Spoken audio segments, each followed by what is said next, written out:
നമസ്കാരം. നമസ്കാരം. Good morning and welcome to Pularkalam at 7:30 AM with Jeevan TV. ഇന്നത്തെ ലക്കി കളർ യെല്ലോ. ഇന്ന് തേഴ്സ്ഡേ. നിങ്ങളുടെ സ്വീകരണ മുറിയും അതുപോലെ തന്നെ നിങ്ങളുടെ room, personal room, study room നിങ്ങൾക്ക് ചേഞ്ച് ചെയ്യാൻ പറ്റുന്ന നല്ല സ്ഥലത്തൊക്കെ നിങ്ങൾക്ക് യെല്ലോ ടോൺ ഒന്ന് കൊണ്ടുവരാം. അത് കളർ പറയുന്നത് ഫേവറബിൾ ആകാൻ വേണ്ടിയിട്ടാണ്. നമ്മളൊരു പോസിറ്റീവായിട്ടൊരു കാര്യം ചെയ്യാൻ തുടങ്ങണം, അത് ശരിയാവണം, നമുക്കും മറ്റുള്ളവർക്കത് യൂസ്ഫുൾ ആവണം എന്ന് പറയാം. നമ്മൾ പൊതുവേ ഈ കളേഴ്സിനൊക്കെ പറയുമ്പോൾ ഒരു സൗന്ദര്യ ബോധത്തോടു കൂടി വരുന്ന കാര്യങ്ങളാണിത്.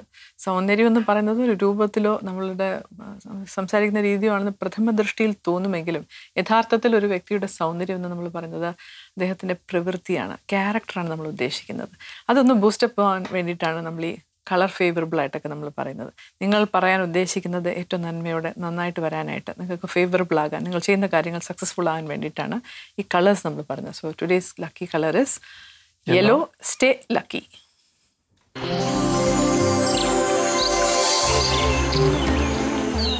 Thought of the day. Thought of the ഡേയിൽ ഇന്ന് ശരിക്കും പറഞ്ഞു കഴിഞ്ഞാൽ ഒരു വീടാകുമ്പോഴത്തേക്ക് ഒരുപാട് ആൾക്കാർ വീട്ടിൽ വന്നു പോകുന്നവരുണ്ട്, താമസിക്കുന്നവരുണ്ട്, നമ്മൾ തന്നെ നമ്മളെ ക്ഷണിച്ചു വരുത്തുന്ന ആൾക്കാരുണ്ട്. ഇവരിൽ ഒരുപാട് പോസിറ്റീവ്നെസ്സും ഉണ്ട്, നെഗറ്റീവ്സും ഉണ്ട്.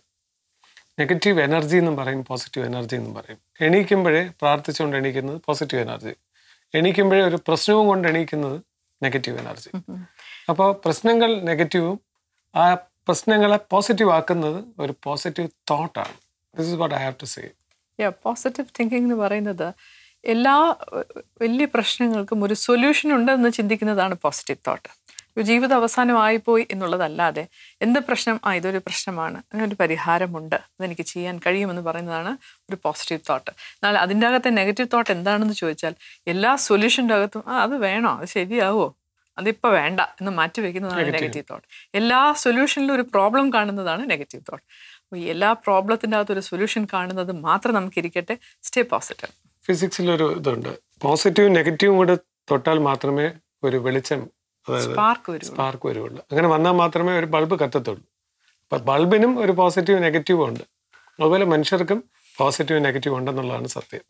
Take only the positive and leave away the negative and have A bright yellowish day today.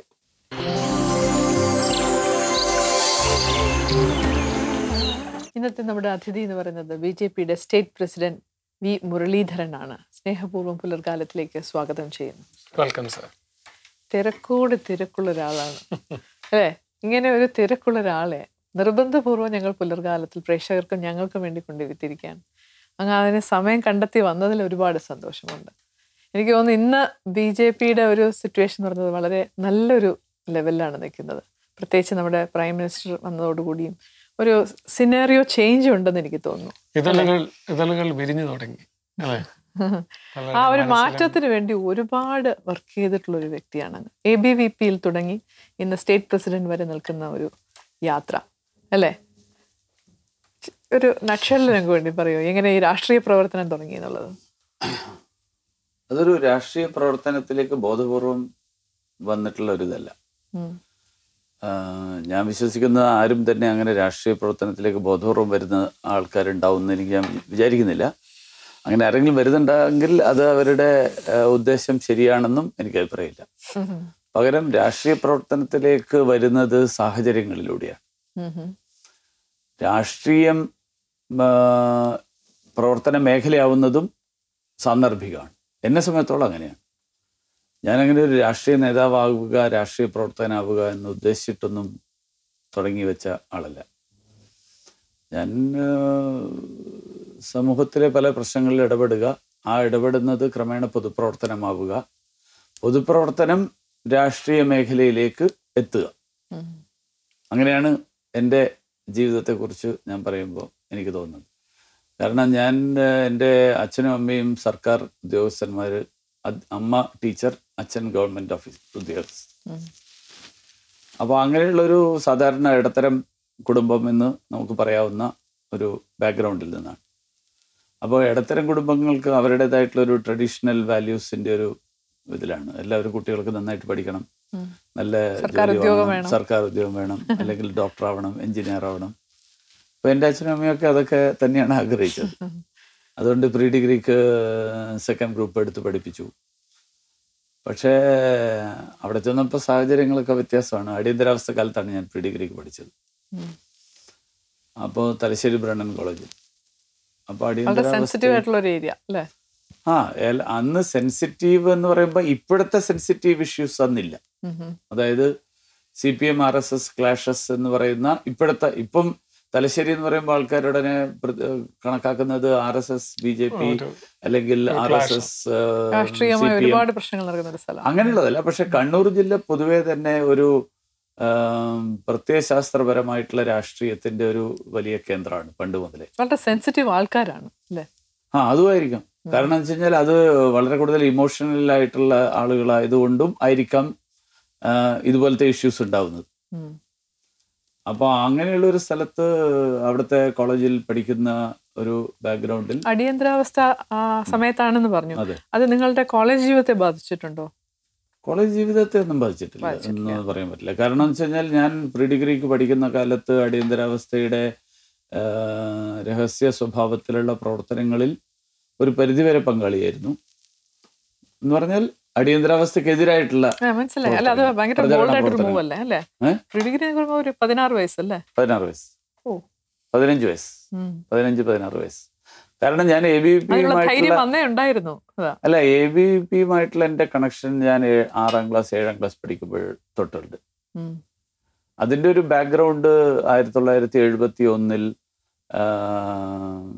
ലോക്സഭയിലേക്ക് തെരഞ്ഞെടുപ്പ് നടന്നപ്പോൾ ഗ്രാൻഡ് അലയൻസ് എന്നുള്ള പേരിൽ, മഹാസഖ്യം എന്നുള്ള പേരിൽ, അന്ന് കോൺഗ്രസിനെതിരായിട്ട്, ഇന്ദിരാഗാന്ധിയുടെ കോൺഗ്രസിനെതിരായിട്ട് ജനസംഘവും സ്വതന്ത്ര പാർട്ടിയും ഭാരതീയ ലോക്ദളും ഈ പാർട്ടികളെല്ലാം കൂടി ഒരുമിച്ച് ചേർന്നിട്ട് ഒരു അലയൻസ് ഫോം ചെയ്തിരുന്നു. ആ അലയൻസിൻ്റെ കുറിച്ചുള്ള സ്കൂളിൽ ഞാൻ സെൻറ്റ് ജോസഫ്സിലാണ് പഠിച്ചത്. അവിടെ അപ്പോൾ സ്കൂളിൽ ABP ആക്റ്റീവാണ്. പക്ഷേ ഞങ്ങൾ ഇതൊക്കെ ചർച്ച ചെയ്യുമ്പം ഈ കോൺഗ്രസിൻ്റെ വിദ്യാർത്ഥി സംഘടനയ്ക്കെതിരായിട്ടുള്ള അഭിപ്രായമുള്ള ആളുകൾ എന്നുള്ള നിലയിൽ ABPക്കാരുമായിട്ട് എനിക്കൊരു സൗഹൃദം ഉണ്ടായി. അല്ലാതെ ഇതിനെ ഒന്ന് എതിർത്ത് പറയണം എന്നുള്ളതിന് വേണ്ടി തുടങ്ങിയതാണത്. അല്ല, അതിൻ്റെ ഒരു കാരണം എന്ന് വെച്ച് കഴിഞ്ഞാൽ ഞങ്ങളുടെ കുടുംബം ഒരു പരമ്പരാഗതമായിട്ടുള്ളൊരു കോൺഗ്രസ് കുടുംബമാണ്. പക്ഷെ ആ കോൺഗ്രസ് കുടുംബത്തിൽ 69 ഇന്ദിരാഗാന്ധി കോൺഗ്രസിൽ പിളർന്ന് ഇന്ദിരാഗാന്ധി വേറൊരു പാർട്ടി ഉണ്ടാക്കി. അത് ഒരു എത്തിക്കലി തെറ്റായിരുന്നു എന്നുള്ളത് അഭിപ്രായമുള്ള ആളായിരുന്നു എൻ്റെ അച്ഛൻ. കാരണം ഒരു സംഘടനയിൽ നിന്ന് അച്ചടക്ക ലംഘനം കാണിച്ചതിൻ്റെ പേരിലാണ് ഇന്ദിരാഗാന്ധി പുറത്താക്കപ്പെട്ടത്. ഇന്ദിരാഗാന്ധിയുടെ വ്യൂസ് ഒരുപക്ഷെ പ്രോഗ്രസീവ് എന്നൊക്കെ പറയുന്നതാണെന്ന് പിന്നീട് വ്യാഖ്യാനിക്കപ്പെട്ടിട്ടുണ്ട്. പക്ഷെ ഒരു ഓർഗനൈസേഷണൽ ഡിസിപ്ലിൻ എന്ന് പറയുന്നതിൽ ആ ഡിസിപ്ലിനെ ലംഘിച്ചുകൊണ്ടാണ് ഇന്ദിരാഗാന്ധി അന്ന് കോൺഗ്രസിന്റെ ഔദ്യോഗിക സ്ഥാനാർത്ഥിയായിട്ട് രാഷ്ട്രപതി തെരഞ്ഞെടുപ്പിൽ മത്സരിച്ച സഞ്ജീവ റെഡ്ഡിക്കെതിരായിട്ട് ശ്രീ VV ഗിരിയെ ഇന്ദിരാഗാന്ധി പിന്തുണച്ചത്. എന്ന് പറഞ്ഞാൽ ഒരു പാർട്ടി ഒരു സ്ഥാനാർത്ഥിയെ നിർത്തുന്നു, ആ സ്ഥാനാർത്ഥിക്കെതിരായിട്ട് ആ പാർട്ടിയുടെ തന്നെ പ്രധാനമന്ത്രി വേറൊരാളെ പിന്തുണക്കുന്നു. അതാണ് അന്ന് നടന്നത്. അപ്പൊ അതൊരു അച്ചടക്ക ലംഘനമാണ്, അതൊരു എത്തിക്കലി തെറ്റാണ്, അധാർമികമാണ്. അതുകൊണ്ട് ധാർമ്മികമായിട്ടുള്ള ധർമ്മത്തിന്റെ പക്ഷത്ത് നിൽക്കുക എന്നുള്ളതായിരുന്നു എൻ്റെ അച്ഛൻ എടുത്തിരുന്ന നിലപാട്. അപ്പൊ ഞങ്ങളൊക്കെ ചെറുപ്പത്തിൽ അച്ഛനും അമ്മയൊക്കെ ഹരിശ്ചന്ദ്രന്റെയും സത്യവാൻ സാവിത്രി ഇതുപോലത്തെ കഥകളൊക്കെയാണ്, പുരാണങ്ങളിലെ കഥകളൊക്കെയാണ് പഠിച്ചത്. സത്യത്തിന് വേണ്ടിയിട്ട് നിലകൊള്ളണം, എന്തു വന്നാലും, എന്ത് നഷ്ടം സംഭവിച്ചു കഴിഞ്ഞാലും സത്യം ആത്യന്തികമായിട്ട് ജയിക്കും. ഒരു വാല്യൂ ബേസ്ഡ് ആയിട്ടുള്ളൊരു ജീവിതം അല്ലേ ചെറുപ്പത്തിലെ? ആ കഥകളാണ് വലിയ പിന്തുണയായതല്ലേ? ആ കഥകൾ പൊതുപ്രവർത്തനത്തിൽ എടുക്കേണ്ട നിലപാടുകൾക്ക് ഒരു അടിസ്ഥാനമായിട്ടുണ്ട്.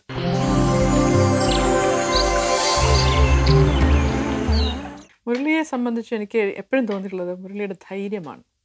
വളരെ സ്റ്റേൺ ആയിട്ടും പവർഫുള്ളായിട്ടും, എന്നാൽ കാണുന്നവർക്ക് അങ്ങനെ തോന്നില്ലെങ്കിലും മുരളി എടുക്കുന്ന ഒരു സ്റ്റാൻഡ്, അതിൽ നിന്ന് മാറാതെ അതിൽ തന്നെ നിന്ന് അതിൽ തന്നെ വിശ്വസിച്ച് ധൈര്യപൂർവ്വം മുന്നോട്ട് പോകുന്നത്, അങ്ങനെ ഒരു പ്രചോദനമായിട്ടുള്ളത് ഒരു റോൾ മോഡൽ. എനിക്ക് തോന്നുന്നു 2-3 കാരണങ്ങളുണ്ട് അതിന്. റോൾ മോഡലൊന്നുമില്ല. പണ്ടത്തെ പഠിച്ച സംസ്കാരം കേട്ട കഥകളൊക്കെ തന്നെയാണ്. രണ്ട് മൂന്ന് പല കാരണങ്ങളാണ്. ഒന്ന്, ഇതൊരു ബാക്ക്ഗ്രൗണ്ട്. എനിക്ക് തോന്നുന്നത് രണ്ട് കാര്യങ്ങളാണ്. ഒന്ന്, ഈശ്വരൻ തരുന്ന ആരോഗ്യം, അച്ഛനമ്മയും തരുന്ന വിദ്യാഭ്യാസം. ഇത് രണ്ടുമാണ് ഒരാളെ എങ്ങനെ പോകാൻ ഉള്ള ഒരു സാഹചര്യം ഉണ്ടാക്കുന്നതാണ്. ആരോഗ്യം അച്ഛനും അമ്മ വിചാരിച്ചാലോ ഞാൻ വിചാരിച്ചാലോ എനിക്ക് ഉണ്ടാവുന്നതല്ല. ആരോഗ്യം തരുന്നത് ഞാൻ വിശ്വസിക്കുന്ന ആരോഗ്യം ഭഗവാന്റെ ഒരു ദാനമാണെന്നാണ്. കാരണം വളരെ കഴിവുള്ള ആൾക്കാരുണ്ട്, ആരോഗ്യമില്ലാത്ത ആൾക്കാരുണ്ട്. അതേസമയം വിദ്യാഭ്യാസം അച്ഛനും അമ്മയും തരുന്നതാണ്. ഇപ്പം ഞാൻ 5ാം ക്ലാസ്സിൽ 4ാം ക്ലാസ് വരെ ഞാൻ പഠിച്ചത് നാട്ടുമ്പുറത്തെ നമ്മുടെ സാധാരണ UP സ്കൂളിലാണ്.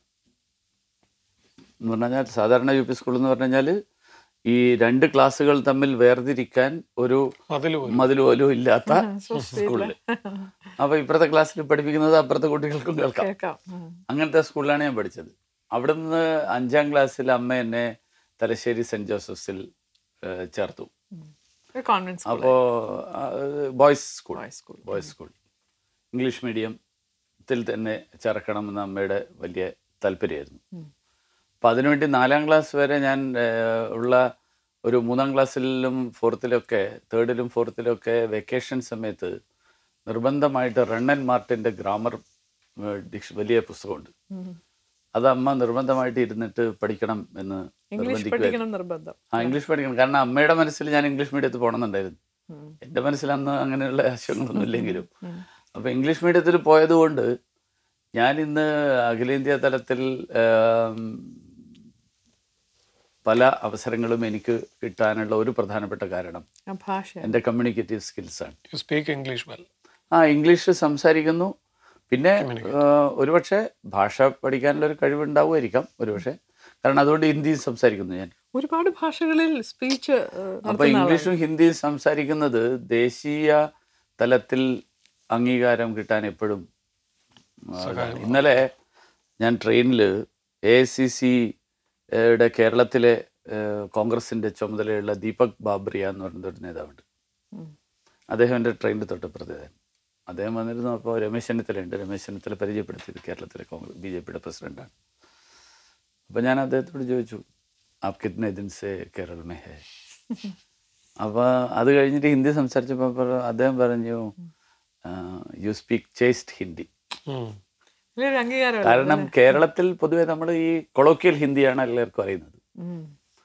അപ്പം എനിക്ക് എൻ്റെ അനുഭവത്തിലും എൻ്റെ പരിചയത്തിൻ്റെയൊക്കെ അടിസ്ഥാനത്തിൽ ഞാൻ ഹിന്ദി കൊളോക്കിയൽ ഹിന്ദിയും അത്യാവശ്യം സംസാരിക്കും.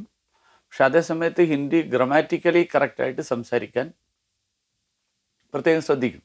അതൊക്കെ ഈ ഒരു അച്ഛനും അമ്മയും തന്നിട്ടുള്ള വിദ്യാഭ്യാസത്തിൻ്റെ അടിസ്ഥാനത്തിൽ കിട്ടുന്നതാണ്. അതുകൊണ്ടാണ് ഞാൻ പറയുന്നത് നമ്മൾ എവിടെ എത്തുന്നു എന്നുള്ളത് ഒരാളുടെ കഴിവുണ്ട്, സ്വാഭാവികമായിട്ട് കഴിവിന്റെ അല്ല അതുണ്ട്.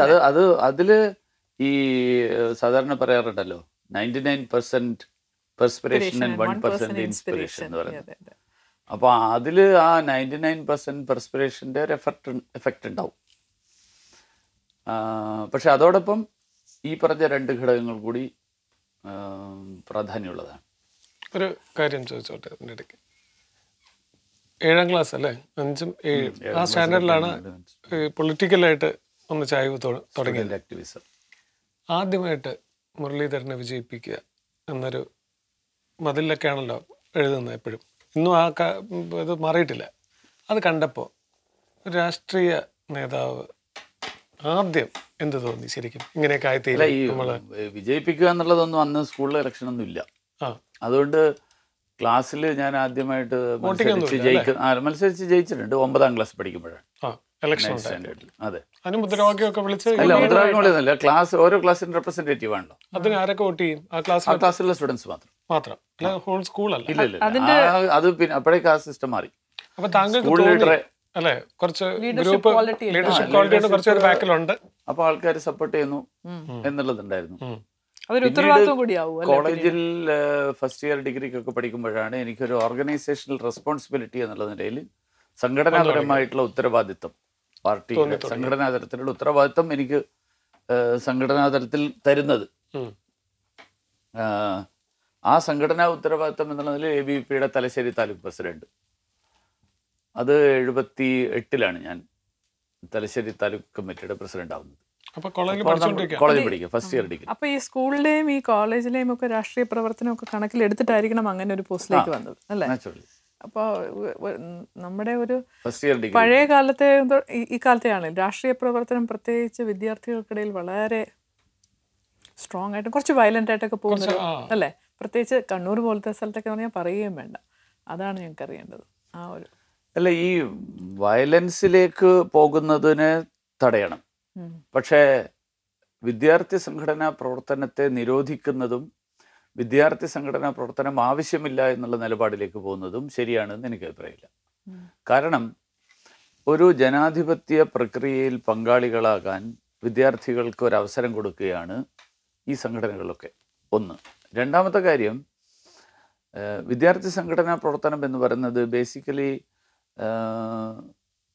ഒരു സാധാരണ വിദ്യാർത്ഥിയെ സമൂഹത്തിൻ്റെ പ്രശ്നങ്ങളുടെ നേരെ ആ പ്രശ്നങ്ങളെക്കുറിച്ച് അയാളെ ബോധവാന്മാരാക്കുകയാണ്. ABVPയെ സംബന്ധിച്ചോളം ABVP വിദ്യാർത്ഥി പ്രശ്നം മാത്രമല്ല എടുക്കാറ്. ABVP കാശ്മീരിലെ ആർട്ടിക്കിൾ 370 ഇഷ്യൂ എടുക്കാറുണ്ട്. നമ്മുടെ ആസാമിലും ബാക്കിയുള്ള പ്രദേശങ്ങളിലൊക്കെ ബംഗ്ലാദേശിൽ നിന്ന് വന്നിട്ടുള്ള നുഴഞ്ഞുകയറ്റ പ്രശ്നം എടുക്കാറുണ്ട്. വിദ്യാഭ്യാസ രംഗത്തിൻ്റെ പരിവർത്തനത്തിൻ്റെ വിഷയങ്ങൾ എടുക്കാറുണ്ട്. അപ്പോൾ അങ്ങനെയുള്ള ഒരു സാധാരണ വിദ്യാർത്ഥിക്ക് ലഭിക്കാത്ത ധാരാളം കാര്യങ്ങൾ, അറിവ്, ആ അറിവ് ലഭിക്കാൻ ABVPയുടെ പ്രവർത്തനത്തിലൂടെ സാധിക്കാറുണ്ട്. മറ്റൊന്ന്, ഇന്നിപ്പോൾ ഇവൻറ്റ് മാനേജ്മെൻറ്റ് എന്നൊക്കെ പറയുന്ന ഒരു ആക്ടിവിറ്റി ഉണ്ടല്ലോ. ABVPയിൽ ഞങ്ങളൊക്കെ ഒരു പ്രോഗ്രാം കണ്ടക്ട് ചെയ്യാന്ന് പറഞ്ഞാൽ അതിൻ്റെ കംപ്ലീറ്റ് ഡീറ്റെയിൽഡ് നോട്ട്സ് പ്രിപ്പയർ ചെയ്തിട്ടാണ് ഞങ്ങൾ പ്രോഗ്രാം കണ്ടക്ട് ചെയ്യാറ്. അപ്പോൾ അതിൻ്റെ ഒരു scientific method of conducting an activity, അത് ഞങ്ങൾക്ക് ആ സംഘടനാ പ്രവർത്തനത്തിലൂടെ കിട്ടുന്ന ഒരു വലിയൊരു ഗുണമാണ്.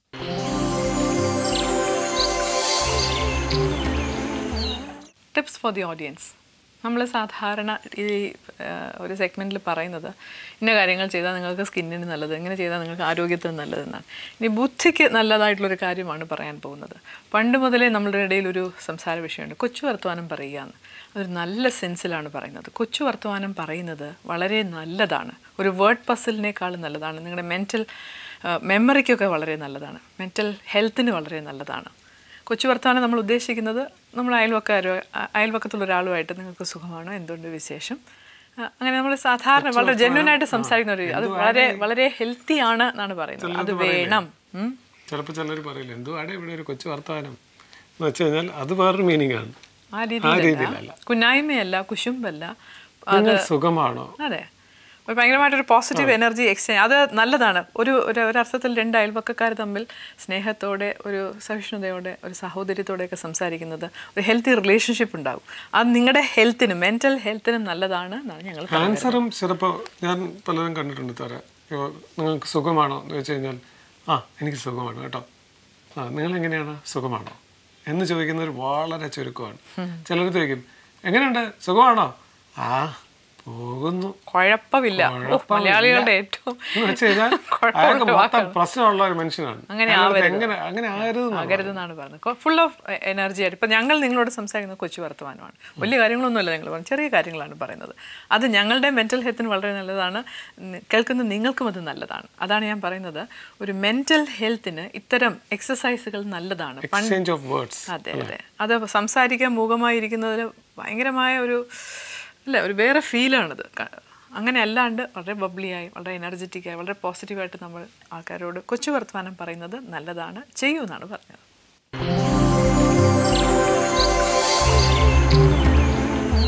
RSSലുണ്ടായിരുന്നോ? RSSൽ ഞാൻ വരുന്നത് പിന്നീടാണ്. ABVP വഴിയാണ് ഞാൻ RSSുമായിട്ട് ബന്ധപ്പെടുന്നത്.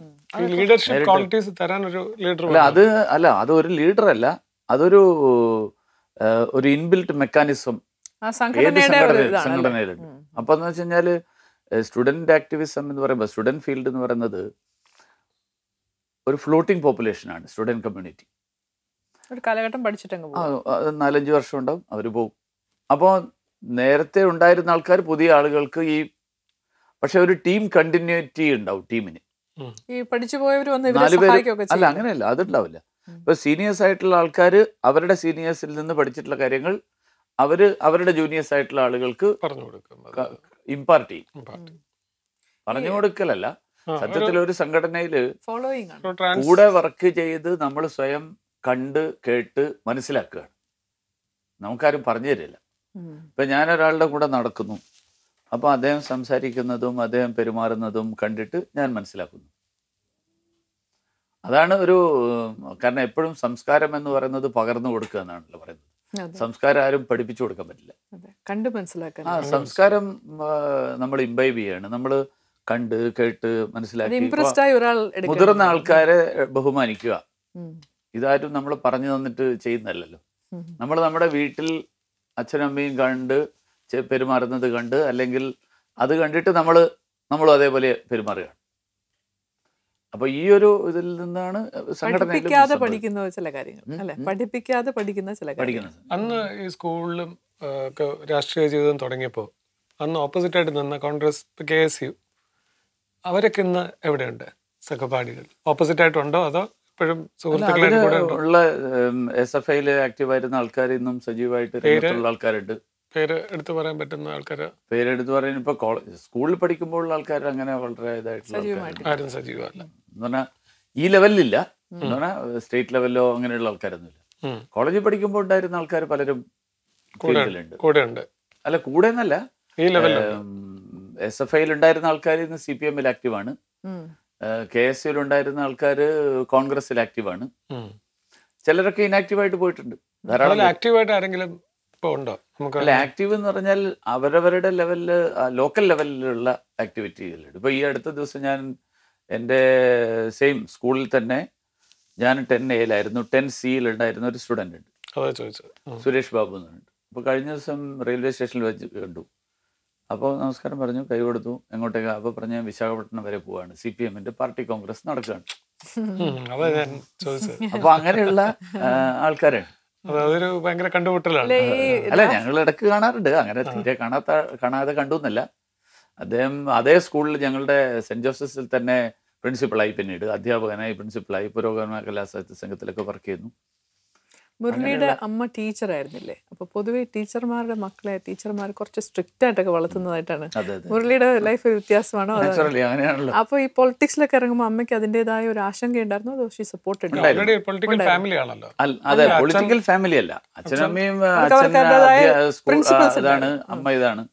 അല്ല, അമ്മയുടെ ഒരു കാര്യത്തിൽ അമ്മ ഇതാക്കിയത്, അംഗീകരിച്ചിട്ടുള്ള ഒരു കാര്യം വെച്ചാൽ, എനിക്കൊരു ചുമതലയുണ്ടെങ്കിൽ, ഇപ്പൊ ഞാൻ താലൂക്ക് പ്രസിഡന്റാണ്. അപ്പൊ താലൂക്ക് പ്രസിഡന്റ് എന്നുള്ള നിലയിൽ ഇതൊക്കെ നിന്റെ ഡ്യൂട്ടിയാണ്. അതുകൊണ്ട് ആ ഡ്യൂട്ടി ചെയ്യുന്നതിന് അമ്മ തടസ്സം നിൽക്കാറില്ല.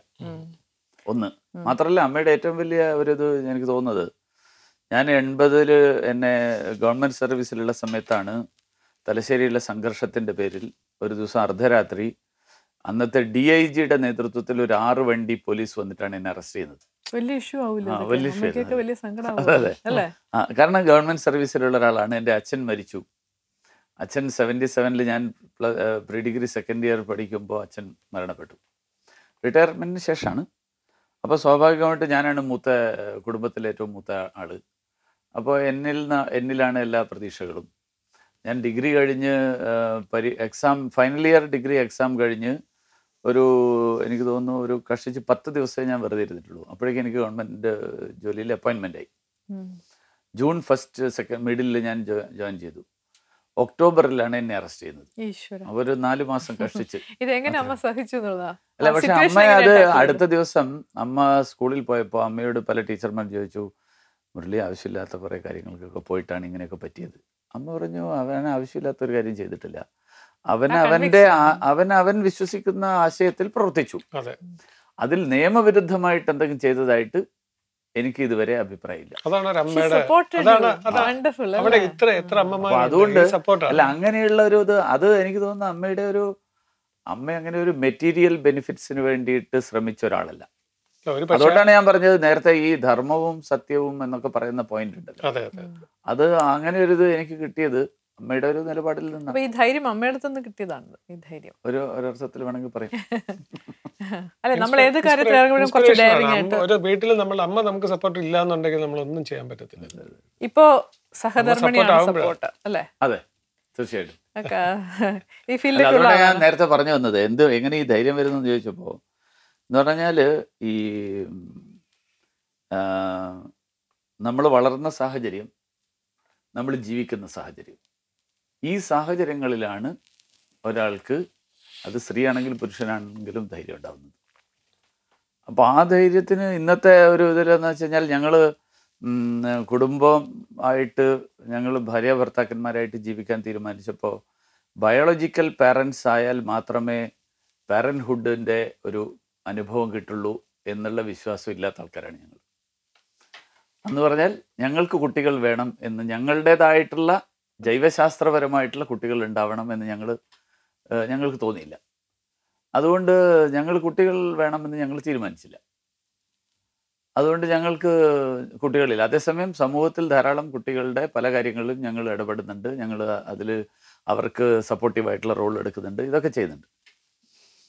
അപ്പോൾ അതുകൊണ്ട് ഞങ്ങൾ രണ്ടുപേരും തമ്മിലുള്ള റിലേഷൻ ഒരു കോമ്രേഡറിയുടെ ഒരു ഇതിലുള്ള റിലേഷൻഷിപ്പാണ്, ഫ്രണ്ട്ലി ആയിട്ടുള്ള ആ റിലേഷൻഷിപ്പാണ്.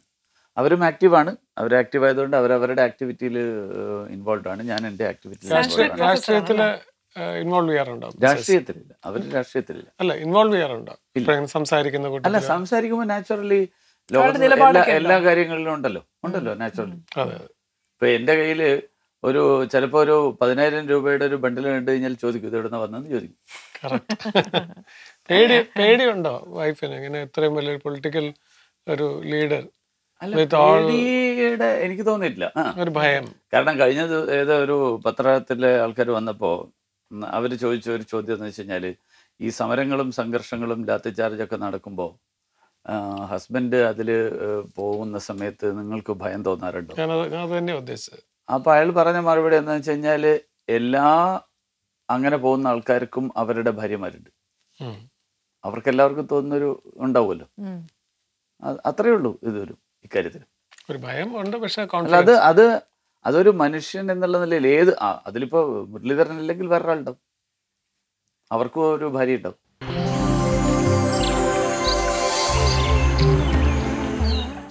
ഇൻഫർമേഷൻ ടു ദ പബ്ലിക് വളരെ ടിപ്പിക്കലായിട്ടൊരു ഇൻഫർമേഷനാണ്. കാരണം നമ്മൾ ഡ്രൈവ് ചെയ്ത് പോകുമ്പോൾ നമ്മുടെ ടയർ പഞ്ചറാവും, അല്ലെങ്കിൽ നമ്മുടെ റേഡിയേറ്റർ ചൂടായി. ഇതൊക്കെ റേഡിയേറ്റർ ചൂടാവുന്ന കാലമൊക്കെ കഴിഞ്ഞു, നല്ല വണ്ടികളൊക്കെ ഉണ്ട്. എന്നാലും ഒരു അൺഫോർസീൻ ഒരു കലാമിറ്റി, ഒന്ന് നമുക്ക് വണ്ടി ബ്രേക്ക് ഡൗൺ ആയി, അതായത് നമുക്ക് ഇനി വണ്ടി ഓടിക്കാൻ പറ്റത്തില്ല. അങ്ങനെയുള്ള സ്ഥലങ്ങളിൽ മിക്കവാറും ട്രാഫിക് ഉള്ള സ്ഥലത്ത് നടുക്കിട്ടിട്ട് ഇങ്ങനെ വേഴാമ്പല പോലും നിൽക്കരുത്. കാരണം നടുക്ക് ആ വണ്ടി ഒരിക്കലും വിടരുത്. അത് ട്രാഫിക് വയലേഷനാണ്. നിങ്ങളുടെ വണ്ടി ബ്രേക്ക് ഡൗൺ ആയി കഴിഞ്ഞാൽ ഒരു 3-4 പേരെ തള്ളാൻ സഹായിച്ച് ആ വണ്ടിയെ എത്രയും പെട്ടെന്ന് മറ്റ് ട്രാഫിക് തടസ്സങ്ങൾ ഉണ്ടാക്കാതെ ഒരു സൈഡിലോട്ട് മാറ്റി നിർത്തിയിട്ട്, അത് തന്നെ ചിലപ്പോൾ അർദ്ധരാത്രിയോ അല്ലെങ്കിൽ രാത്രിയുള്ള കാലങ്ങളിൽ എങ്ങനെ സംഭവിക്കുകയാണെങ്കിൽ 4 സൈഡിലും ഡിവൈഡേഴ്സ് വെച്ചിട്ട് അതിനകത്ത് ലൈറ്റുള്ള ഡിവൈഡേഴ്സ് കാണും. അല്ലെങ്കിൽ ഇപ്പോൾ LED ലൈറ്റ്സ് ഒക്കെ വാങ്ങിക്കാൻ കിട്ടുന്നുണ്ട്.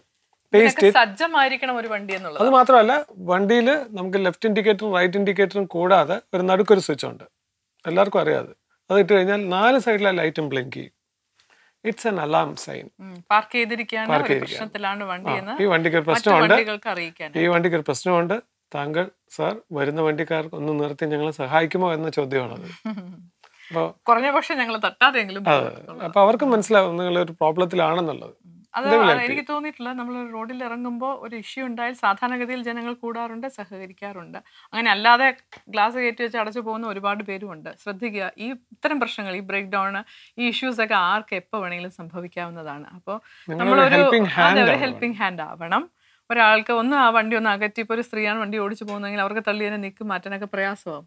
അപ്പോൾ ഒന്ന് സഹകരിക്കുക, ഹെൽപ്പ് ചെയ്യുക, വണ്ടി ഒന്ന് ഒതുക്കിയിട്ട ശേഷം നിങ്ങൾ പോയാൽ നിങ്ങൾക്കൊരു സന്തോഷമാണ്. ഞാനൊരാളെ ഹെൽപ്പ് ചെയ്തു, ഞാൻ ഒരിക്കലും കേട്ടിട്ടില്ലാത്ത ഒരാൾക്ക് എൻ്റെ ഒരു ഹെൽപ്പിംഗ് ഹാൻഡ് ഉണ്ടായി. അവർക്കും വലിയ സന്തോഷം.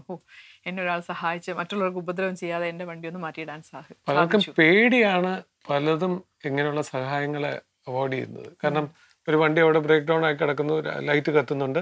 നമ്മുടെ ജോഷി മറ്റേ ഷാജി കലാസിനൊക്കെ പടം കാണുന്ന പോലെ വണ്ടി കൊണ്ട് നിർത്തി, എന്താണ് നിങ്ങളുടെ പ്രശ്നം? ഒരു പ്രശ്നവുമില്ല എന്ന് പറഞ്ഞാൽ അകത്ത് നിന്ന് തോക്കെടുത്ത് ചൂണ്ടി, ഇതൊക്കെയാണ് പേടി. സിനിമ കണ്ട് ജീവിതത്തിലോട്ട് ഇംപ്ലിമെൻ്റ് ചെയ്യുന്നതല്ല ലൈഫിൽ ഒരുപാട് പ്രശ്നങ്ങൾ റോഡിൽ കാണുന്നുണ്ട്. അതിന് തെറ്റും അതിന് ശരിയും റിയലൈസ് ചെയ്ത് ഒരു ഡയറക്റ്റായിട്ട് ഹെൽപ്പ് ചെയ്യാൻ ഇറങ്ങിക്കഴിഞ്ഞാൽ തീർച്ചയായിട്ടും ഈ പേടി നിങ്ങളെ മാറും. And try to give a helping hand. Stay safe.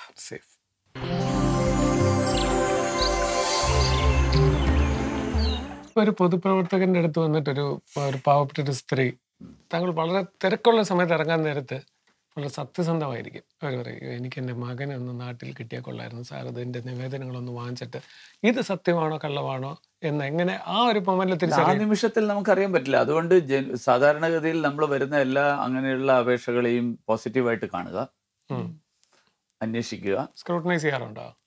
അത് കഴിഞ്ഞിട്ട് പിന്നെ അന്വേഷിക്കാലോ. അത് കഴിഞ്ഞിട്ട് അവരുടെ ബാക്ക്ഗ്രൗണ്ടും എല്ലാവർക്കും അതിൻ്റെതായ രീതിയിൽ ഒരു മറുപടി കൊടുക്കുന്നുണ്ടോ? സാധിക്കാറുണ്ടോ സാർ? അതിൽ ഇത്രേ ഉള്ളൂ. അതായത് ഇപ്പോ ഗവൺമെന്റ് ഉള്ള സാഹചര്യത്തിൽ ധാരാളം ആൾക്കാർ ഇതുപോലത്തെ പല അപേക്ഷകളുമായിട്ട് വരാറുണ്ട്.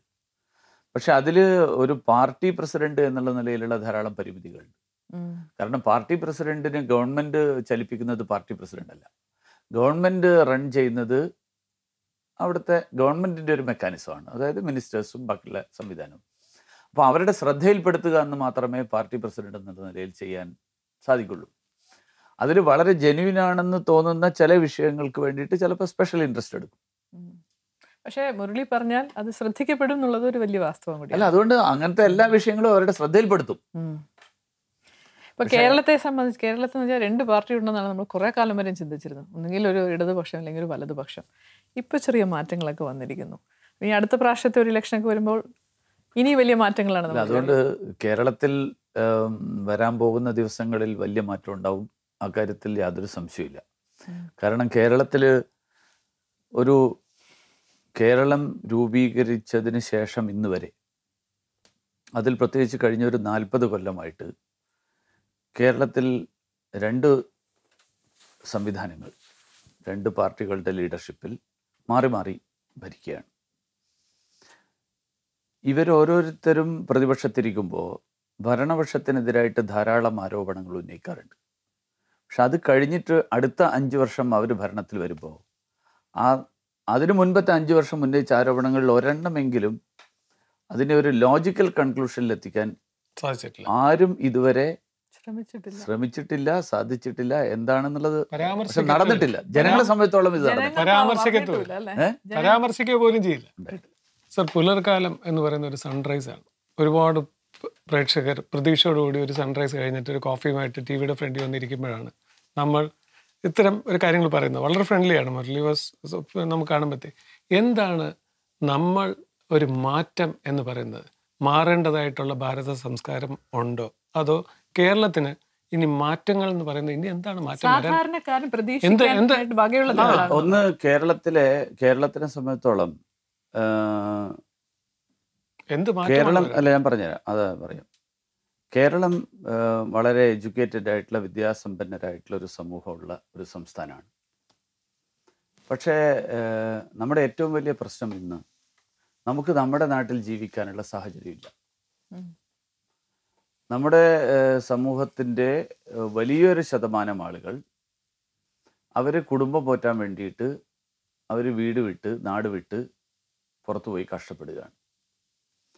അവർക്ക് ആത്യന്തികമായിട്ട് മനുഷ്യൻ ഇതെല്ലാം ചെയ്യുന്നത് സുഖമായിട്ട് ജീവിക്കാനാണ്. ജീവിതമില്ലാത്ത ഒരു കഷ്ടപ്പാട്, അതുകൊണ്ട് എന്താ കാര്യം? കാരണം ഈ ജീവിതത്തിലെ 25-30 കൊല്ലക്കാലം ഒരു സാധാരണ ഒരാൾ ഒരു 20, 22, 23 വയസ്സിൽ അയാൾ പുറത്തു പോയിട്ട് 25-30 കൊല്ലം അയാൾ അവിടെ കഷ്ടപ്പെട്ടിട്ട് തിരിച്ചു വരുന്നു. അയാളുടെ ജീവിതം അയാൾ ജീവിച്ചിട്ടില്ല എന്നാണ് ഞാൻ പറയുക. അങ്ങനെ ജീവിക്കാനുള്ള ഒരു സാഹചര്യം ഉണ്ടാക്കാൻ എന്തൊക്കെയാണോ ആവശ്യം അതൊക്കെ ഉണ്ടാകുമ്പോഴാണ് കേരളം മാറുക എന്നാണ് ഞാൻ വിശ്വസിക്കുന്നത്. അതുണ്ടാവണമെങ്കിൽ കേരളത്തിൻ്റെ നിലവിലുള്ള പല കാര്യങ്ങളിലും മാറ്റം വരണം. ഇന്നിപ്പോൾ കേരളത്തിൽ നമ്മുടെ ഇൻഡസ്ട്രീസ്, അതുപോലെ നമ്മുടെ എക്കണോമിക് സെക്ടർ, ഇതിലെല്ലാം ധാരാളം പ്രശ്നങ്ങളാണ്. അതിന് പരിഹാരം കണ്ടെത്താൻ പറ്റുന്നില്ല. കേരളത്തിൽ തൊഴിലവസരങ്ങൾ ഉണ്ടാവുന്നില്ല. ഒരു ലോക്കൽ ഏരിയയിൽ ഒരു മാറ്റം ഞാൻ കാണുന്നത്, ഒരു മാറ്റം വരേണ്ടത് invasion of Bengalis in Kerala. ഒരുപാട് പേര് പാവപ്പെട്ടവർ ഇവിടെ വന്ന് ജോലി ചെയ്യുന്നു. നമ്മുടെ മലയാളികളൊക്കെ ജോലി മറന്നിരിക്കുന്നു. റോഡിലെ സൈഡിൽ പണ്ട് റോഡിന്റെ സൈഡിൽ ബംഗാളികൾക്ക് നമ്മളെ ഗൾഫാണ്, അവർക്ക് കേരളം. നമ്മുടെ മലയാളികൾ എവിടെ പോയി? അത് അതിന്റെ ഒരു കാരണം നമ്മുടെ മലയാളികൾ എവിടെ പോയി? അല്ല, നമ്മള് ചില ജോലികള് എന്തോ അത് ഇവിടെ ചെയ്യുന്നത് ഒരു മോശമാണെന്നുള്ളൊരു ധാരണ കാരണം എന്തുകൊണ്ട് തോന്നുന്നു നമ്മൾ ആ ജോലി ചെയ്യുന്നില്ല. നമുക്ക് എന്തുകൊണ്ട് അങ്ങനെ തോന്നുന്നു? നമ്മുടെ പ്രൈം മിനിസ്റ്റർ പുതിയൊരു ഒരു മിഥ്യാഭിമാനത്തിന്റെ ഒരു പ്രശ്നം. ഒരു സബ്കോൺഷ്യസ് മൈൻഡിൽ കേരളൈറ്റ്സ് ആർ ഫീലിംഗ് ദാറ്റ് ഞാനും ജോലി ചെയ്തു. പണ്ട് SLC തോറ്റാൽ ടൈപ്പിന് പോകണമെന്ന് പറയുന്നത് ഇപ്പൊ SLC തോറ്റ ഇല്ലയോ കമ്പ്യൂട്ടർ പഠിക്കണം, പഠിച്ച് എത്രയും പെട്ടെന്ന് ദുബായിലോ അവിടെ എവിടെയും പോകണം. അപ്പൊ ഇവിടെ ഒരു റാപ്പിഡ് സ്കോപ്പ് ഇല്ലാത്തതാണ്. സ്കോപ്പില്ല ഇവിടെ, അതിനുള്ള അവസരങ്ങൾ കിട്ടുന്നില്ല എന്നുള്ളതാണ്. രണ്ട് കാര്യങ്ങൾ. ഒന്ന്, ഇപ്പോൾ അതിൻ്റെ കുറേ മാറ്റങ്ങൾ വന്നു തുടങ്ങിയിട്ടുണ്ട്. ഇപ്പോൾ ഉദാഹരണത്തിന് നമ്മുടെ വിദ്യാഭ്യാസത്തിൻ്റെയും ഒരു പോരായ്മയുണ്ട്. നമ്മൾ എഡ്യൂക്കേറ്റഡ് ആണ്, പക്ഷെ നമ്മുടെ സ്കിൽസിനെ കുറിച്ച് പ്രശ്നമുണ്ട്. നമ്മുടെ മാൻ പവർ മുഴുവൻ പുറത്താണ് കിടക്കുന്നത്. പുറത്ത് കിടക്കുന്നത് മാത്രമല്ല, അത് മാത്രമല്ല, അതായത് ഈ വിദ്യാസമ്പന്നരായിട്ടുള്ള, ഇപ്പോൾ നമ്മുടെ നാട്ടിലെ പ്രശ്നം എന്ന് വെച്ചാൽ തൊഴിലവസരങ്ങൾ വരുമ്പോൾ അതിന് ആൾക്കാരെ കിട്ടാനില്ല. അങ്ങനെയുള്ള ധാരാളം തൊഴിലുകളുണ്ട്. അതേസമയം ധാരാളം ആളുകൾക്ക് അവർക്ക് തൊഴിൽ കിട്ടുന്നില്ല. അപ്പോൾ ഇത് രണ്ടും മാച്ച് ചെയ്യിപ്പിക്കാനുള്ള എഫർട്ട് വേണം. ആസ് ഒരു സാധാരണ ഒരു സിറ്റിസൺ എന്ന നിലയ്ക്ക് എനിക്ക് എപ്പോഴും ആകാംക്ഷ തോന്നിയിട്ടുള്ള ഒന്നാണ്, ഇപ്പോഴും നമ്മൾ ഈ സംവരണ അടിസ്ഥാനത്തിൽ പല കാര്യങ്ങളും ചെയ്യുന്നതിനോട് ഇനി നമ്മൾ അങ്ങനെ ചെയ്യേണ്ട ആവശ്യമുണ്ടോ? ഒരു മെറിറ്റിൻ്റെ അടിസ്ഥാനത്തിലല്ലേ പലർക്കും പലതും നേടേണ്ടതിനി ഈ സംവരണമൊക്കെ മാറ്റി ചിന്തിക്കേണ്ട ഒരു കാലം വന്നില്ല. ഇതിൻ്റെ പേരിൽ തന്നെ എത്രയോ പേര് പലായനം ചെയ്തിട്ടുണ്ട്. അല്ല, അതിൽ ഈ സംവരണം എന്നുള്ളതിൻ്റെ ഒരു ചരിത്രപരമായിട്ടുള്ള ഒരു പശ്ചാത്തലമുണ്ട്. സംവരണത്തിന് ആത്യന്തികമായിട്ട് മെറിറ്റ് അടിസ്ഥാനത്തിലാണ് വരേണ്ടത്. മറ്റെല്ലാ രാജ്യങ്ങളും അങ്ങനെയല്ലേ? അല്ല, ഞാൻ പറയാം, മറ്റു രാജ്യങ്ങളും നമ്മൾ തമ്മിലുള്ള ചില വ്യത്യാസങ്ങളുണ്ട്. അതുകൊണ്ടാണ്. കാരണം നമ്മളെ പോലെയുള്ള ഒരു ഡൈവേഴ്സിറ്റി വളരെ ചുരുക്കം രാജ്യങ്ങളിലുണ്ട്. കാരണം ഇങ്ങനെയൊരു സൊസൈറ്റി ലോകത്ത് വേറെ ഇല്ല.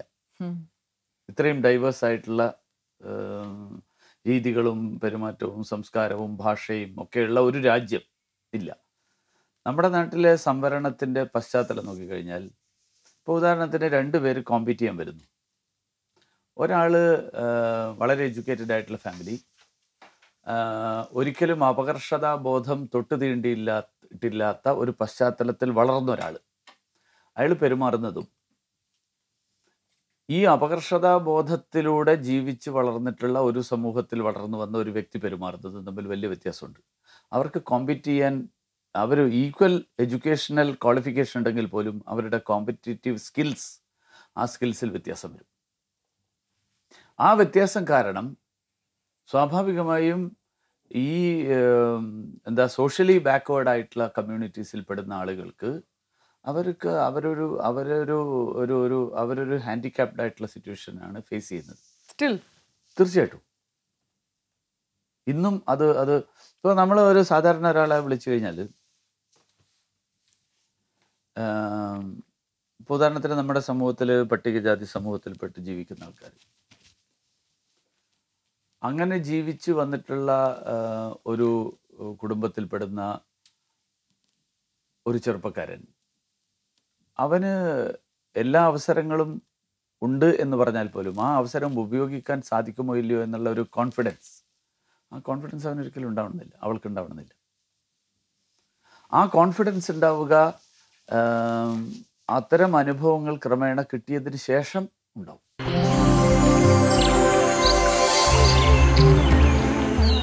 സംവരണത്തെ പറ്റിയിട്ട് നമ്മുടെ രാജ്യത്ത് ധാരാളം ചർച്ചകളും ധാരാളം പഠനങ്ങളും ഒക്കെ നടന്നിട്ടുണ്ട്. അല്ല, ആശങ്കയുണ്ട്. അത് ആശങ്ക എന്തുകൊണ്ടാന്ന് വെച്ച് കഴിഞ്ഞാല് ഈ എന്റേത് നഷ്ടപ്പെടുമോ എന്നുള്ളൊരു മെറിറ്റ് ഉള്ള ഒരാളെ, അല്ല, മെറിറ്റിന് വേണ്ടിയിട്ടുള്ള മാത്രമുള്ളതല്ല അത്. മെറിറ്റിന് വേണ്ടിയാണ് ഞാൻ നിലകൊള്ളുന്നത് എന്ന് പറയുമ്പോഴും എന്റെ അവസരം നഷ്ടപ്പെടുമോ എന്നുള്ള സംശയമാണ് ഇതിന്റെ പിന്നിലുള്ള പ്രധാനപ്പെട്ട കാര്യം. Lack of confidence. കാരണം എന്താ വെച്ച് കഴിഞ്ഞാൽ ഓപ്പർച്യൂണിറ്റി കുറവ്. അതായത് 5 പോസ്റ്റേ ഉള്ളൂ. 5 പോസ്റ്റില് 2 സംവരണത്തിൽ പോകുമ്പോൾ എനിക്ക് 5 സ്കോപ്പിന് പകരം എനിക്ക് 3 ട്രൈ ചെയ്യാൻ പറ്റുള്ളൂ. അപ്പൊ ഓപ്പർച്യൂണിറ്റി കൂടുതലുണ്ട് എന്നിരിക്കട്ടെ, ഈ പ്രശ്നം വരുന്നില്ല. ഇന്ന് വാസ്തവത്തിൽ സംവരണം ഒരു ചർച്ചാ വിഷയമാകേണ്ടതില്ലാത്തൊരു സിറ്റുവേഷനിലേക്കാണ് നമ്മൾ പോകുന്നത്. കാരണം സംവരണം ഉള്ളത് ഗവൺമെന്റ് ജോലികളിൽ മാത്രമാണ് ഇപ്പോൾ. അപ്പോൾ ഗവൺമെന്റ് ജോലികളുടെ എണ്ണം വളരെ കുറവാണ്. ഇന്ന് ധാരാളം പ്രൈവറ്റ് സെക്ടറിലാണ് ജോലികൾ. ക്വാസിയുണ്ട്, അല്ല, പ്രൈവറ്റ് സെക്ടറിലാണ് ധാരാളം ജോലികൾ സൃഷ്ടിക്കപ്പെടുന്നത്. അവിടെ സംവരണമില്ല. മാത്രമല്ല ഇപ്പോൾ മഹാരാഷ്ട്രയിൽ ഒരു പുതിയ മൂവ്മെന്റ് തുടങ്ങിയിട്ടുള്ളത്, അത് കൊച്ചിയിലും ഒരു ചെറിയ തോതിൽ തുടങ്ങിയിട്ടുണ്ട്. ഈ ഫിക്കി ഉണ്ട്, federation of Indian chambers and commerce of India എന്ന് പറഞ്ഞിട്ട്, chamber of commerce and industry. അതുപോലെ ഡിക്കി എന്ന് പറഞ്ഞിട്ടൊരു സംഘടനയുണ്ട്, Dalit industry chamber and commerce of India. അതിന് നേതൃത്വം നൽകുന്ന ദിലീപ് കാംബ്ലെ എന്ന് പറയുന്ന ഒരു ചെറുപ്പക്കാരനാണ്. അദ്ദേഹം ടാറ്റയെയും, രത്തൻ ടാറ്റയെ പോയി കണ്ടു, കുമരമംഗലം ബിർളയെ പോയി കണ്ടു. ഇതുപോലെയുള്ള ആൾക്കാരെ കണ്ടിട്ടുണ്ട്. ഞങ്ങൾക്ക് സംവരണം വേണ്ട, ഞങ്ങൾക്ക് ഞങ്ങളുടെ കൂട്ടത്തിലുള്ള ചെറുപ്പക്കാർക്ക് നിങ്ങളുടെ സ്ഥാപനങ്ങളിൽ ഒരു എക്സ്പോഷർ തരണം, തൊഴിലവസരങ്ങൾക്കുള്ള സഹായം തരണം, നിങ്ങൾ അതിനു വേണ്ടിയിട്ട് ഞങ്ങളെ സഹായിക്കണം. അപ്പം ഞാൻ മനസ്സിലാക്കുന്നത് ഇന്ത്യയിലെ ഈ വലിയ കമ്പനികൾ ഉൾപ്പെടെയുള്ള ആൾക്കാർ അതിന് സഹായിച്ചു എന്നാണ്. ഈ കഴിഞ്ഞ വർഷം ഈ കാംബ്ലേക്ക് പത്മശ്രീ കിട്ടി. കാരണം ഒരു പുതിയ ഏരിയയിൽ, അതായത് സംവരണത്തിലൂടെ മാത്രം, സർക്കാരിൻ്റെ ഔദാര്യത്തിലൂടെ ഈ അധസ്ഥിത വിഭാഗത്തിൽപ്പെട്ട സമൂഹം ഉയർന്നു വരിക എന്നുള്ള സാഹചര്യത്തിൽ നിന്ന്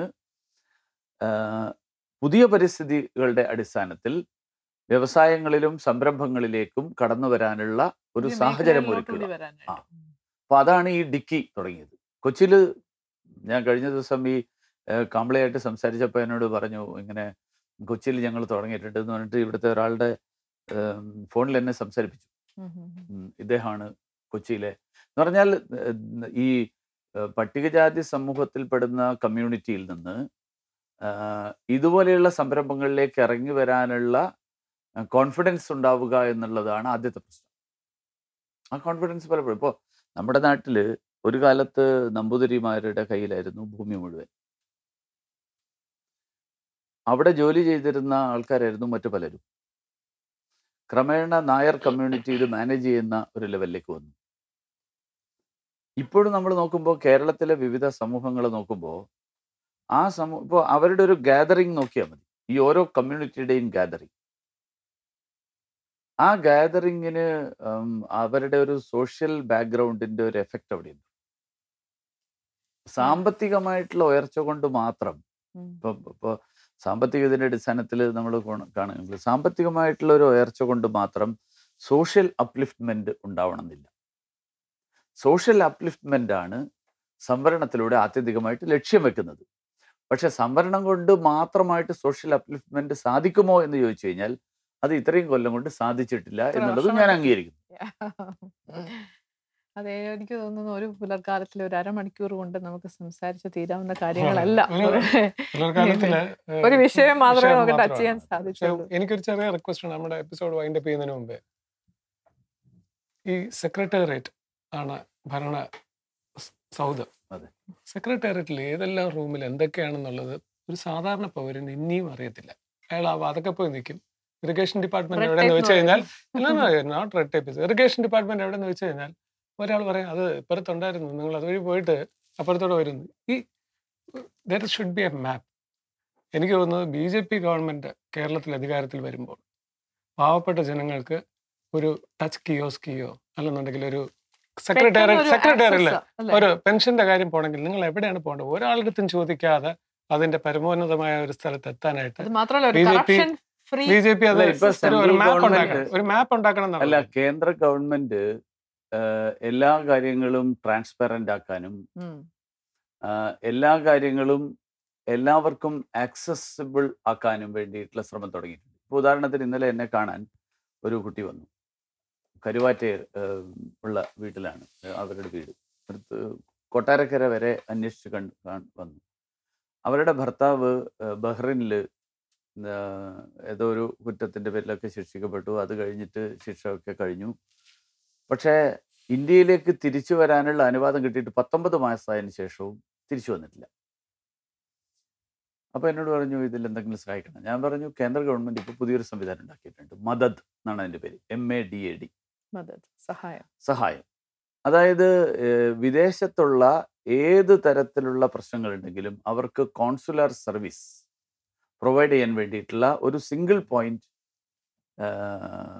ഇതാണ്, ഒരു മെക്കാനിസമാണ്, വിൻഡോ. ഒരുപാട് പ്രവാസികളുണ്ട് ഞങ്ങൾക്ക്. അപ്പോൾ ആ മദദിൽ നമ്മൾ സൈറ്റിൽ പോയി മദദിൻ്റെ സൈറ്റ് ഓപ്പൺ ചെയ്ത് നമ്മുടെ പ്രോബ്ലം എന്താണെന്ന് അതിൽ രജിസ്റ്റർ ചെയ്ത് കഴിഞ്ഞാൽ നമുക്കൊരു ID കിട്ടും. നമുക്ക് വരുന്ന പുതിയ പുതിയ ഇൻഫർമേഷൻസ്, ഏത് ഇൻഫർമേഷൻ വന്നു കഴിഞ്ഞാലും ആ ഇൻഫർമേഷൻ അതിൽ ഫീഡ് ചെയ്യാം. അത് സെൻട്രൽ ഗവൺമെൻറ്റിൽ കൺസേൺഡ് ലെവലിലുള്ള ഒരു ഓഫീസർ ഇമ്മീഡിയറ്റ് ആയിട്ട് അത് അറ്റൻഡ് ചെയ്യും. അത് അറ്റൻഡ് ചെയ്യുന്നതിന് അവരൊരു മെക്കാനിസം ഉണ്ടാക്കിയിട്ടുണ്ട്. ഇത് ഇന്നയാൾക്ക് അസൈൻ ചെയ്യപ്പെട്ടിട്ടുള്ള ജോലിയാണ്, ഇത്ര ദിവസത്തിനകം അയാൾ അസൈൻ ചെയ്യപ്പെട്ടുള്ള ആൾ ചെയ്തില്ലെങ്കിൽ it goes to the next higher level officer. അത് കഴിഞ്ഞിട്ട് ഒരു റെഡ് സോൺ എത്തിക്കഴിഞ്ഞാൽ it will be directly dealt by the ministry. നല്ല വാർത്തയല്ലേ കേട്ടത്? അപ്പൊ അങ്ങനെയുള്ളൊരു ഒരു സംവിധാനം കഴിഞ്ഞ 2 മാസത്തിനിടയിൽ കേന്ദ്ര ഗവൺമെന്റിൽ സുഷമാജിയുടെ പ്രത്യേക താല്പര്യം എടുത്ത് കേന്ദ്ര ഗവൺമെന്റ് ഏർപ്പെടുത്തിയിട്ടുണ്ട്. ഇത് പലർക്കും അറിയില്ല. ഞാൻ ഇന്നലെ വന്ന ആ കുട്ടിയോട് പറഞ്ഞു, ആദ്യം മദദിൽ രജിസ്റ്റർ ചെയ്യുക. രജിസ്റ്റർ ചെയ്ത് കഴിഞ്ഞാൽ നിങ്ങൾക്ക് എൻ്റെ സഹായമൊന്നും ആവശ്യമില്ല. കരുവാറ്റയിൽ നിന്ന് കൊട്ടാരക്കര വരെ ടാക്സി ഒക്കെ വിളിച്ചിട്ട് അച്ഛനും അമ്മയും കൂട്ടിയിട്ട് വരേണ്ട കാര്യമില്ല. നേരിട്ട് വീട്ടിൽ നിന്ന് മുരളി തീർച്ചയായിട്ടും സഹായിച്ചിട്ടുണ്ട്. ഈ ഇൻഫർമേഷൻ പാസ് ഓൺ ചെയ്തതോടുകൂടി ആ കുട്ടിയെ മാത്രമല്ല പ്രവാസികളായിട്ടുള്ള ഒരുപാട് പ്രേക്ഷകർ ഞങ്ങൾക്കുണ്ട്. അപ്പൊ മദദ് ഉപയോഗിക്കുക. നിങ്ങൾക്ക് അങ്ങനെ ഒരു അവസ്ഥ വരാതിരിക്കട്ടെ. അഥവാ വരികയാണെങ്കിൽ മദദ് ഉപയോഗിക്കുക. കൊച്ചുകുട്ടികൾക്ക് വേണ്ടിയിട്ടാണ് ചോദ്യം. വളരെ കൊച്ചുകുട്ടികൾ അങ്ങ് മോഡിയെ തൊട്ടിട്ടുണ്ടോ, നേരിട്ട് കണ്ടിട്ടുണ്ടോ? മോഡിയുടെ കൂടെയുള്ള ഒരാളല്ലേ? അല്ലല്ലേ, ഒരു കൊച്ചുകുട്ടി ചോദിക്കുന്ന പോലെയാണ്. എന്തായാലും ചോദിക്കത്തില്ല അങ്കിൾ മോഡി അദ്ദേഹത്തിന് അല്ല, നരേന്ദ്രമോദിജി പ്രധാനമന്ത്രി ആവുന്നതിന് മുൻപും അതിനുശേഷം അദ്ദേഹം കേരളത്തിൽ വന്നിട്ടില്ല. അതിനു മുൻപ് വരുമ്പോഴൊക്കെ സ്റ്റേറ്റ് പ്രസിഡന്റ് എന്നുള്ള നിലയിൽ അദ്ദേഹത്തിനെ അക്കമ്പനി ചെയ്തത് ഞാനാണ്. അദ്ദേഹത്തിന്റെ പ്രസംഗങ്ങൾ കേരളത്തിൽ ട്രാൻസ്ലേറ്റ് ചെയ്തിട്ടുള്ളത് ഞാനാണ്.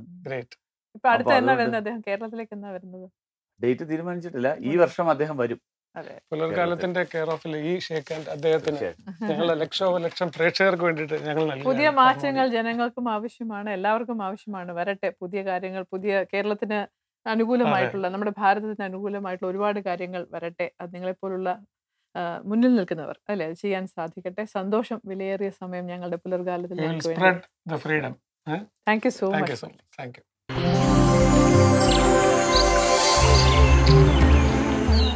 സെൽഫി ഓഫ് ദി ഡേ ആരാണ് നമുക്ക് നോക്കാം അല്ലേ? തീർച്ചയായിട്ടും. കൺഗ്രാറ്റുലേഷൻസ്.